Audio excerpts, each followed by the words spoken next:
Hello students, good evening. Today in 10th class science we are continuing with the chapter light. We have finished reflection and we have discussed reflection at spherical surfaces. That was the last topic. And today we are starting with another phenomena related to light, refraction. तो refraction जो है, this is a phenomena which is related to light traveling through a transparent medium. Light अगर किसी transparent medium से pass होती है, then instead of moving straight it changes its path. अगर light ray किसी ट्रांसपेरेंट मीडियम में travel कर रही है और if it changes it's medium of travel from one two another, suppose ये लाइट जो है अपना मीडियम ट्रैवल का जो मीडियम है वो अगर चेंज कर रही है, suppose this is changing its path. It was originally traveling in first, now it starts traveling in second, and second is a transparent medium. So when it enters into the second, it changes its path. So this change in the path of the light ray, when light ray enters from one medium into another, is termed as refraction. ठीक है, तो refraction अभी हम लोगों ने क्या बोला, light अगर किसी एक मीडियम से दूसरे मीडियम में जाएगी तो अपना ओरिजिनल रास्ते को वो चेंज कर देगी. It will change its path and this change in the path of the light ray is termed as refraction of light. ठीक है, ये सिंपल सी डेफिनेशन है. अब इसमें अभी हम लोग कहते हैं कि suppose this is the first medium, this is the second medium, this second medium में be glass, this first medium में बी एयर. तो लाइट अगर एयर से ग्लास में एंटर कर रही है तो इसका जो रास्ता है वो चेंज हो जाएगा. अब इसका रास्ता चेंज होगा, वो कैसा, वो अभी आप इसको देखिए डायग्राम को. Suppose this is a light रे and this is travelling in air and it enters into glass. Glass पर अगर एंटर करेगी तो जहां पर भी ये boundary of the air and glass को स्ट्राइक करेगी, वहां पर चेंज देखने के लिए अभी हम लोग एक परपेंडिकुलर ड्रॉ करते हैं, है ना.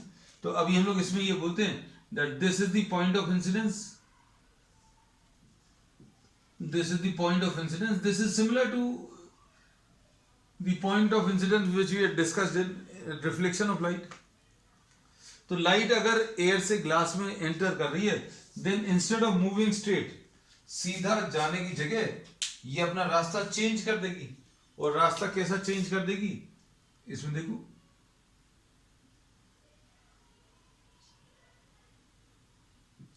ऐसा कुछ आ जाएगा. अगर इसका स्ट्रेट लाइन पाथ अगर अभी हम लोग लेते, if this would have travelled in straight line, तो इसका रास्ता ऐसा कुछ आना था. ठीक, तो instead of going straight this changes its path and this change in the path of the light ray when light enters from one medium into another is termed as refraction of light. ये इस light ray को अभी हम लोग incident ray बोलते हैं, और ये वाली जो लाइट रे है इसको अभी हम लोग इसको रिफ्रैक्टेड रे बोलते हैं. ठीक है, थोड़ा सा दूर से इसलिए मार्क किया ताकि ओरिजिनल डायग्राम नहीं चेंज हो जाए. ये जो है this is the normal at the point of incidence,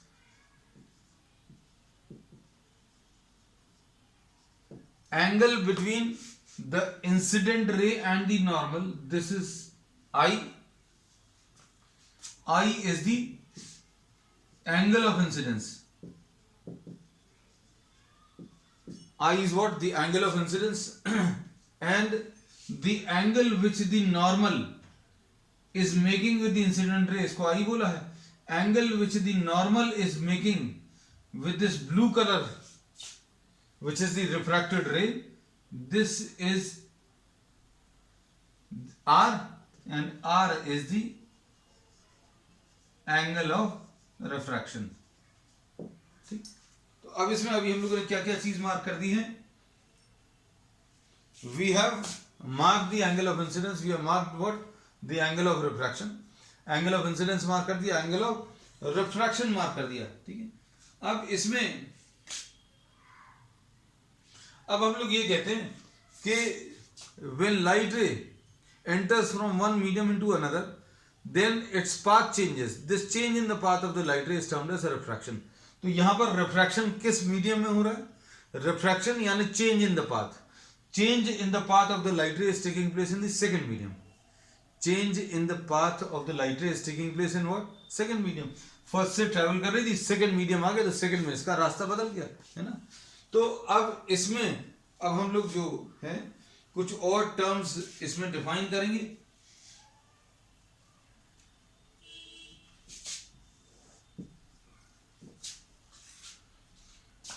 इसमें अभी हम लोग कहते हैं we talk of a term what. इसमें कुछ और टर्म्स भी अभी हम लोग लाइट रे से रिफ्रैक्शन से रिलेटेड अभी हम लोग बताएंगे.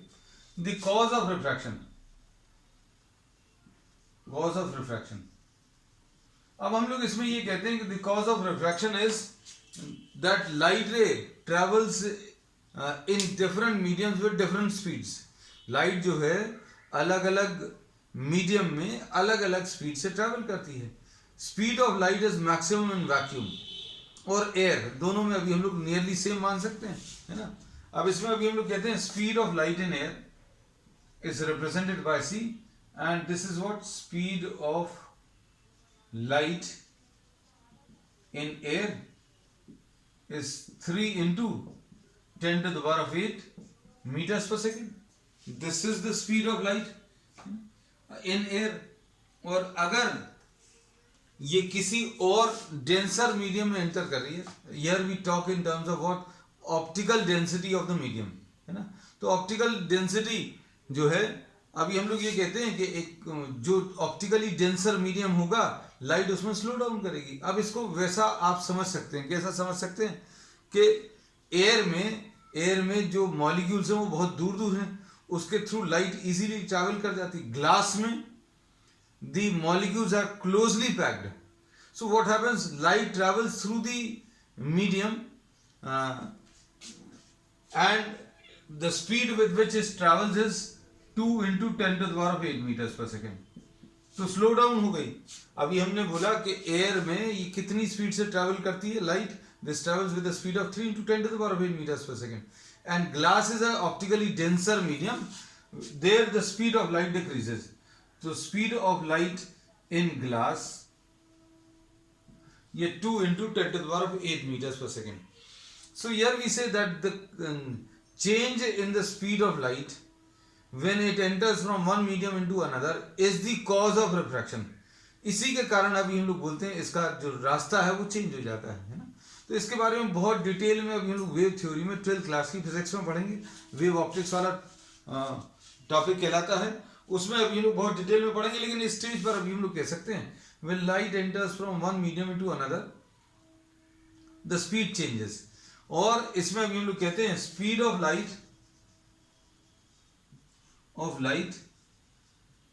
इन rarer medium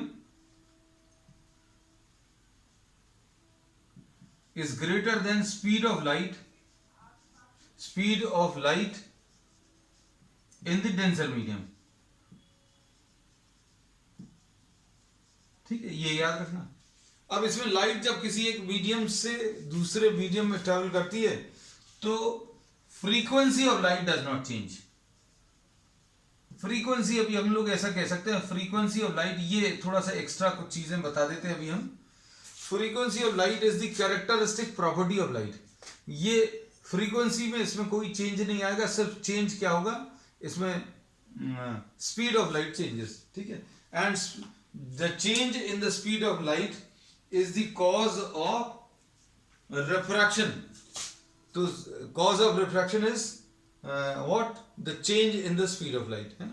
अब इसमें थोड़ा सा और कुछ चीजें बता देते हैं. क्या इसमें नेक्स्ट चीज अभी हम लोग ले रहे हैं laws of refraction. Next topic laws of refraction. ये बिल्कुल जैसा भी हमने लॉज ऑफ रिफ्लेक्शन पढ़ा था वैसे ही लॉज ऑफ रिफ्रैक्शन पढ़ने वाले हैं, है ना. तो अब इसमें एक चीज और बता दें, जैसे कॉज ऑफ रिफ्रैक्शन में ये चीज याद रखना कि कॉज अगर कोई पूछेगा तो cause of refraction is what?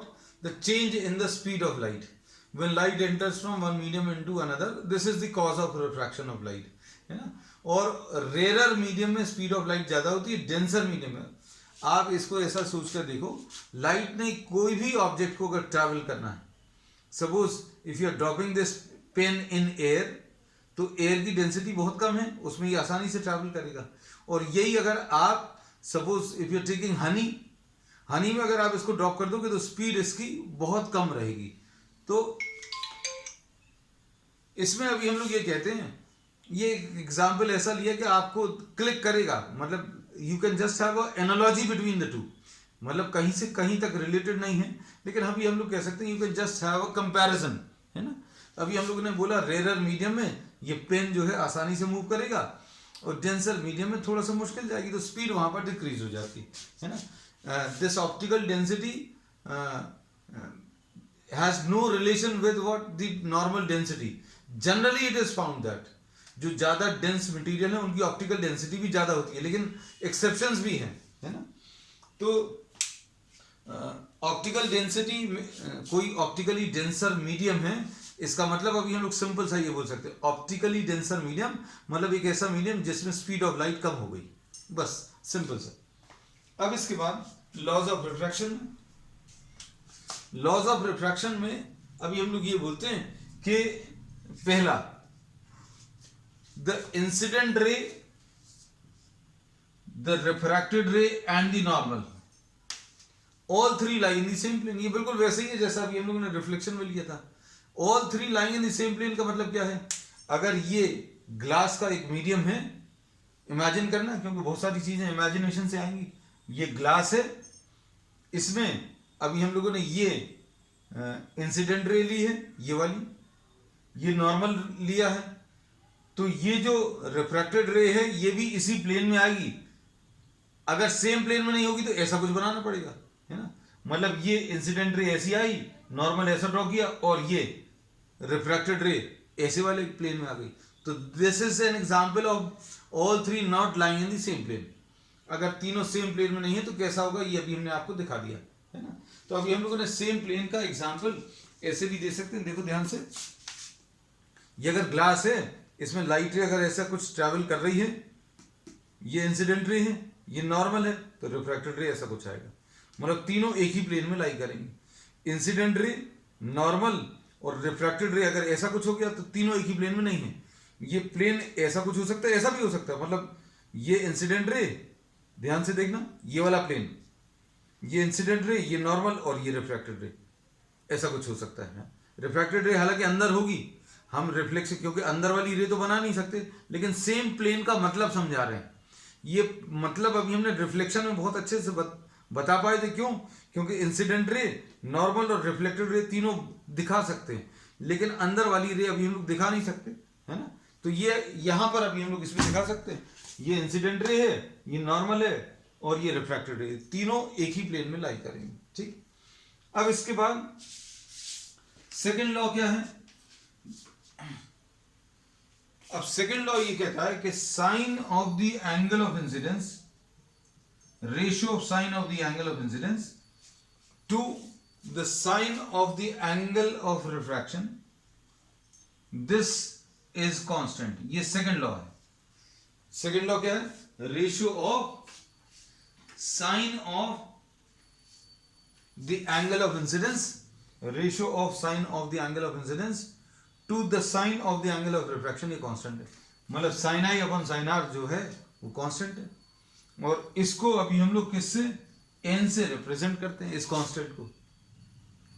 और ये कांस्टेंट जो है, इसको अभी हम लोग रिफ्रैक्टिव इंडेक्स बोलते हैं। N is what?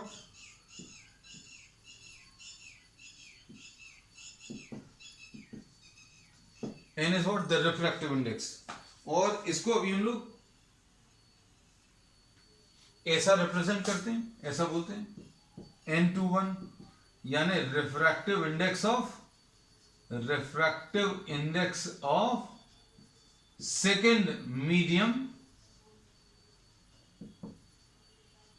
With respect to first medium.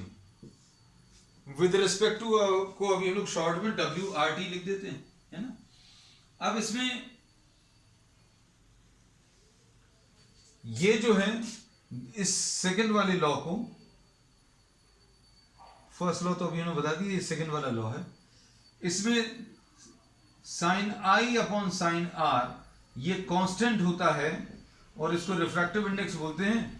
इस लॉ को, सेकंड लॉ को अभी हम लोग स्नेल्स लॉ भी बोलते हैं। ठीक है, तो ये भी नोट कर लेना। ठीक है, तो दो लॉज इसके कौन से आ गए? दो लॉज क्या? Incident ray, the refracted ray on the normal, all three lie in the same plane, पहला। फिर दूसरा क्या है?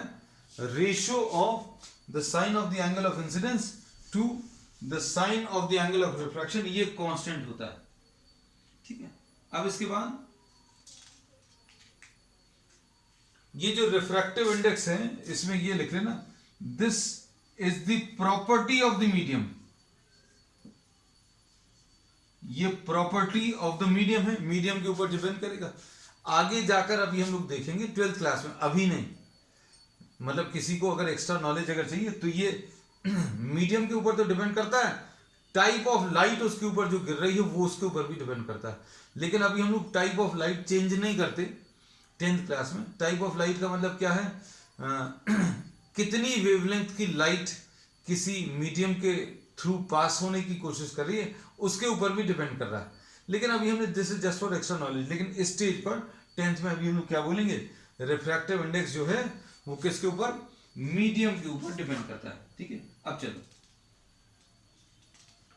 नेक्स्ट, इसको अभी हम लोग, नेक्स्ट टॉपिक, रिफ्रैक्टिव इंडेक्स अभी हम लोग बोलते हैं दो तरीके से बताए जाते हैं। कैसे? एक तो एब्सोल्यूट रिफ्रैक्टिव इंडेक्स,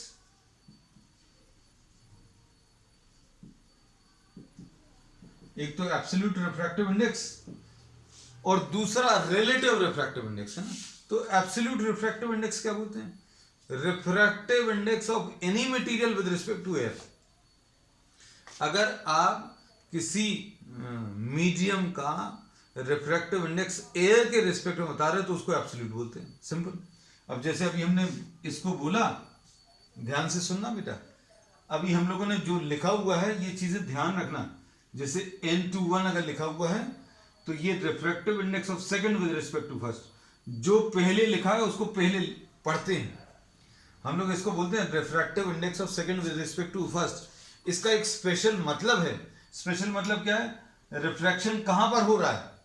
कहां पर हो रहा है? सेकंड मीडियम में हो रहा है, तो रिफ्रैक्टिव इंडेक्स सेकंड मीडियम का विद रिस्पेक्ट टू फर्स्ट, है ना। पढ़ना आना चाहिए ये चीज।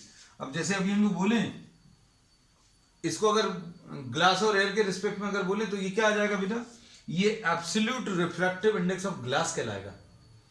और इसमें ये चीज समझ में आनी चाहिए कि लाइट रे कहां से कहां ट्रैवल करेगी? एयर से ग्लास में ट्रैवल करेगी। और इसको कैसा पढ़ेंगे बेटा? इसको पढ़ेंगे refractive index of glass with respect to air, है ना। तो इसमें ये मत समझना एब्सोल्यूट रिफ्रैक्टिव इंडेक्स मतलब glass with respect to air. Refractive index of water with respect to air भी एब्सोल्यूट है। किसी भी मीडियम का एयर के रिस्पेक्ट में refractive index of any material with respect to air is termed as absolute refractive index, है ना। इसको अभी हम लोग सिंपल NG या NW से भी रिप्रेजेंट कर देते हैं। इसका मतलब क्या है? लाइट रे जो है कहां से कहां ट्रेवल कर रही है? एयर से ग्लास में जा रही है या एयर से वाटर में जा रही है। ठीक है, अब रिलेटिव रिफ्रैक्टिव इंडेक्स का मतलब क्या है बेटा?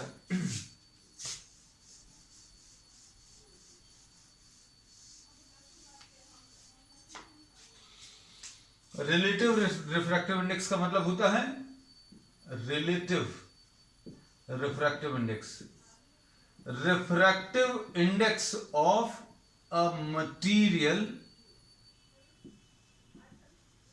with respect to another material।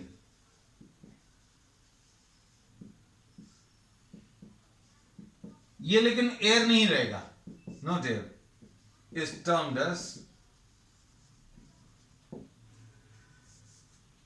relative refractive index। इसको क्या बोलते हैं? Relative refractive index. क्लियर? अब इसमें रिफ्रैक्टिव इंडेक्स की एक और डेफिनेशन अभी हम लोग लेंगे।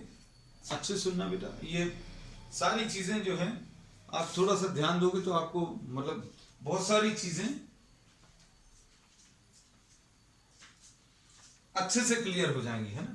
जैसे अभी हम लोग इसको बोले N21, N21 मतलब क्या रहेगा? This is refractive index of second with respect to first. Refractive index of second with respect to first, इसको पढ़ना आना चाहिए। और refractive index of second with respect to first मतलब रिफ्रैक्शन कहां पर हो रहा है? सेकंड वाले मीडियम में हो रहा है। लाइट ओरिजिनली कहां से ट्रैवल कर रही थी? फर्स्ट वाले मीडियम से, है ना। इसको अभी हम लोग ऐसा भी बोलते हैं, ध्यान से देखना आप, ये इंपॉर्टेंट है, बहुत important. Speed of light in first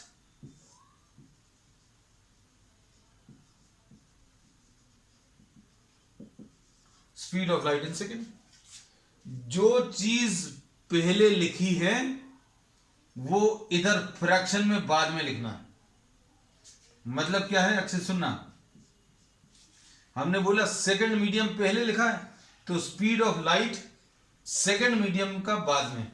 ये याद रखने का तरीका याद अभी हम करवा देंगे।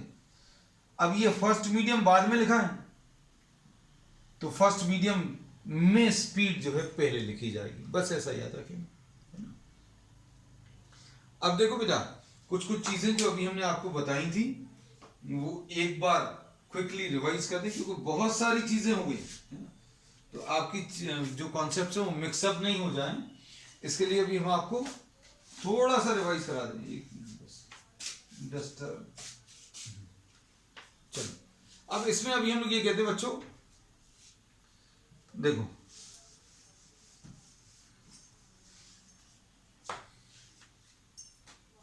हमने इसमें ये बता दिया क्या रिफ्रैक्शन में आज क्या क्या चीजें बता दी, वो एक क्विक रिवीजन, है ना। फिर अगर समय बचेगा तो अभी अपन और आगे भी चलेंगे, क्योंकि कुछ एक दो चीजें और बतानी है। अभी हमने इसमें ये बोला कि when light enters from one medium into another medium there is a change in the path of the light रे।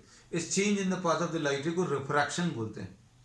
तो ये सीधी जा रही थी, सीधी जाने की जगह इसने रास्ता बदल दिया, है ना।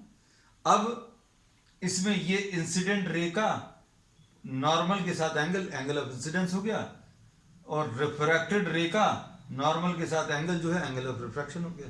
ठीक है, ये आ गया। अब इसके बाद लॉज क्या है? लॉज ऑफ रिफ्रैक्शन,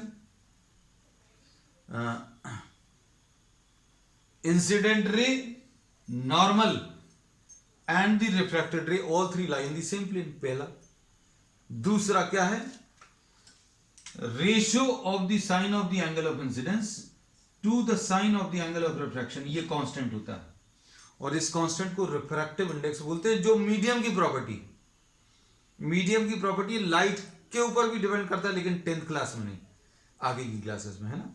तो 10th क्लास में अभी हम लोग इतना ही, क्योंकि कोई बच्चा जो है थोड़ा ज़्यादा पढ़ेगा तो फिर वो बोलेगा कि अरे हमें तो सिर्फ आपने बताया था मटेरियल के ऊपर डिपेंड करता है, लाइट के ऊपर, क्योंकि अभी हम लोग टाइप ऑफ लाइट चेंज नहीं करते 10th क्लास में जितना पढ़ते हैं, है ना। क्योंकि यही चीज़ों को अभी हम लोग और एलैबोरेट करके थोड़ा सा और बढ़ा, वो एक कॉशीज फार्मूला कहलाता है, उसमें मटेरियल की भी प्रॉपर्टीज आती हैं, लाइट की भी प्रॉपर्टीज आती हैं, लेकिन 10th क्लास में ये कांस्टेंट किसकी? मटेरियल प्रॉपर्टी है। और अभी हम लोग ये कहते हैं कि कॉज ऑफ रिफ्रैक्शन क्या है? Cause of refraction is the change in the speed of light. Light अगर किसी एक मीडियम से दूसरे मीडियम में जाएगी तो उसका जो स्पीड है वो चेंज होती है। ऑप्टिकली रेयर मीडियम में स्पीड ज्यादा रहेगी, ऑप्टिकली डेंसर मीडियम में स्पीड कम हो जाएगी। ठीक है, और इसमें अभी हम लोगों ने ये जो बताया था, ये जो दो लॉज बताए थे उस पर वापस आ जाएं। Incident ray, normal and the refracted ray all three lie in the same plane, and sine of the angle of incidence upon sine of the angle of refraction, ये कांस्टेंट है, और इस कांस्टेंट को अभी हम लोग रिफ्रैक्टिव इंडेक्स बोलते हैं। और इसको कैसा पढ़ते हैं? Refractive index of second with respect to first. इसमें अब एक बहुत इंपॉर्टेंट चीज क्या कि इसको भी याद रखना है ना। अब इसमें अभी हम लोग बोलेंगे अगर N21 लिखा है तो सेकंड मीडियम में जो एंगल बन रहा है, सेकंड मीडियम में जो एंगल बन रहा है, ये सेकंड पहले लिखा है तो उसका जो एंगल बनेगा वो बाद में लिखेंगे। आप न्यूमरेटर और कोई फ्रैक्शन अगर लिखते हो तो न्यूमरेटर पहले ही लिखते हो ना। इसमें 2 सेकंड मीडियम में कौन सा एंगल बन रहा है, आर, तो साइन आर नीचे। फर्स्ट मीडियम बाद में लिखा, तो फर्स्ट मीडियम में जो एंगल है वो अभी आप पहले लिखोगे, ये साइन आई, तो sine i upon sine r आता है। ठीक है बेटा, तो ये तरीका है लिखने का। फिर अगली चीज क्या है, अभी हम लोगों ने इसमें ये बताया क्या कि रिफ्रैक्टिव इंडेक्स जो है बेटा, refractive index of second with respect to first, this is equal to speed of light in first upon speed of light in second. अब इसको थोड़ा सा इलेबोरेट करके बताते हैं। देखो बेटा अच्छे से, refractive index of glass with respect to air कितना होता है? अगर ये लिखना है इस फॉर्मूले के हिसाब से तो क्या लिखोगे? Speed of light in air upon speed of light in glass. हमने बोला ग्लास पहले लिखा तो ग्लास नीचे आएगा, एयर बाद में लिखा है तो एयर पहले आ गया। और ये अभी हमें मालूम है बेटा कितना होता है, याद है? 3 × 10⁸ एयर में, और ग्लास में अभी हमने बता दिया था शायद आज, है ना, 2 × 10⁸। तो ये refractive index of glass with respect to air कितना आ जाएगा? 3/2 यानी 1.5। तो अब हम ये क्या बोलते हैं बेटा, एयर और ग्लास में से कौन सा डेंसर है? एयर और ग्लास में से ग्लास जो है डेंसर मीडियम है, और रिफ्रैक्टिव इंडेक्स ऑफ ग्लास जो है 1.5 है ना। अब इसका मतलब सिंपल सा ये है कि जो भी डेंसर मीडियम होगा उसका रिफ्रैक्टिव इंडेक्स एयर से ज्यादा आएगा। सॉरी, उसका जो स्पीड ऑफ लाइट है, speed of light in air और speed of light in glass अगर आप कंपेयर करें तो अभी हम लोग बोलेंगे ग्लास में स्पीड जो है कम आएगी। कितने फैक्टर से कम हो जाएगी? 1.5 फैक्टर से कम हो जाएगी। मतलब एयर में यदि 3 × 10⁸ है तो ग्लास में कितनी हो जाएगी? 1.5 फैक्टर से कम हो जाएगी। ठीक, अब इसको अच्छे से सुनना। अब हम क्या कर रहे हैं, इसी चीज को हम स्नेल्स लॉ में अप्लाई करके दिखा रहे हैं। स्नेल्स लॉ में अगर ये 1.5 है, sine i upon sine r, 1.5 यानी greater than 1। Refractive index of glass with respect to air कैसा है बेटा? Greater than 1। इसका मतलब क्या है बेटा? इसका मतलब ये है कि sine i upon sine r ये रिफ्रैक्टिव इंडेक्स होता है और ये ग्रेटर देन 1 है। इसका मतलब क्या है? Sine i upon sine r greater than 1। इसको इधर ट्रांसफर करो तो क्या आ जाएगा? Sine i greater than sine r, मतलब i is greater than r. I बड़ा रहेगा और आर छोटा रहेगा। कौन सी चीज बड़ी रहेगी? आई बड़ा रहेगा। तो ये देखो आई बड़ा है, ये अब अलग डायग्राम में बना के दिखा दे रहे हैं। जैसे मान लीजिए ये ग्लास है, इसमें ये नॉर्मल है, आपने ये लिया, आई आ गया, और आई और आर अगर बराबर बनाने हैं तो आप स्ट्रेट लाइन में कर दोगे, इसको आगे बढ़ा दोगे तो आई और आर आई और आर बराबर हो जाएंगे। लेकिन हमें कैसा बनाना है? आई बड़ा बनाना है। आई बड़ा बनाना है, आई तो बन गया है, मतलब आर को छोटा बनाना है। आर को अगर छोटा बनाना है तो आर देखो अभी हमने अंदर की तरफ बनाया, इसलिए ऐसा लिखा रहती है एक लाइन, क्या? When light enters from air into glass or from rarer medium into denser medium, it bends towards the normal. ये सीधा जाने की जगह ये बेंड हो जाएगी, कहां की तरफ? नॉर्मल की तरफ बेंड हो जाएगी, है ना। तो इसका reason most of the books में नहीं दिया रहता, तो अभी रीजन अभी हमने आपको बता दिया, है ना। हम रिपीट कर दे रहे हैं। हमने क्या बोला? Refractive index of glass with respect to air, ये क्या होगा? Speed of light in air 3 × 10⁸, speed of light in glass 2 × 10⁸, है ना। और मान लो वैल्यूज नहीं भी मालूम, मान लो नहीं मालूम, है ना। तो अभी अपन लोग कैसा लिखेंगे इसको बेटा, speed of light in air upon speed of light in glass. तो इतना तो मालूम है कि एयर में स्पीड ज्यादा होगी, ग्लास में कम होगी। क्यों? क्योंकि एयर रेयर मीडियम है। तो अब हम लोग क्या बोलेंगे, सी ए अपॉन सी जी ग्रेटर देन 1, और सी ए अपॉन सी जी ग्रेटर देन 1, तो सी ए अपॉन सी जी को क्या लिखते हैं, रिफ्रैक्टिव इंडेक्स ऑफ ग्लास, ये ग्रेटर देन 1। और अगर ये ग्रेटर देन 1 है तो इसको अभी हम लोगों ने यहां पर लिखा हुआ है, रिफ्रैक्टिव इंडेक्स ऑफ, ये सेकंड की जगह ग्लास लिख लिया और 1 की जगह एयर लिख लिया। ये ग्रेटर देन 1 है, मतलब sine i upon sine r greater than 1, sine i upon sine r greater than 1, मतलब sine i is greater than sine r, मतलब i is greater than r, मतलब आई को बड़ा बनाना है और आर को छोटा बनाना है। इसलिए अभी हम लोग ऐसा कहते हैं क्या, when light enters from rarer medium air into the denser medium is glass, it bends towards the normal, सीधा जाने की जगह क्या होगा, ये नॉर्मल वाली लाइन की तरफ बेंड हो जाएगी। when light enters from rarer medium into denser medium it bends towards the normal। और इसी रीजन की वजह से एक और लाइन लिखी जाती है क्या, when light enters from denser into rarer, denser से रेरर में अगर आएगी तो it will bend away from the normal. अगर कोई लाइट रे ग्लास में से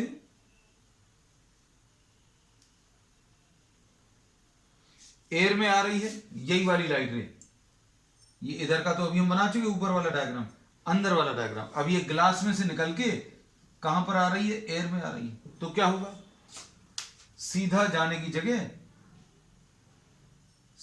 की जगह क्या होगा, this will bend away from the normal, normal से दूर की तरफ बेंड होगी।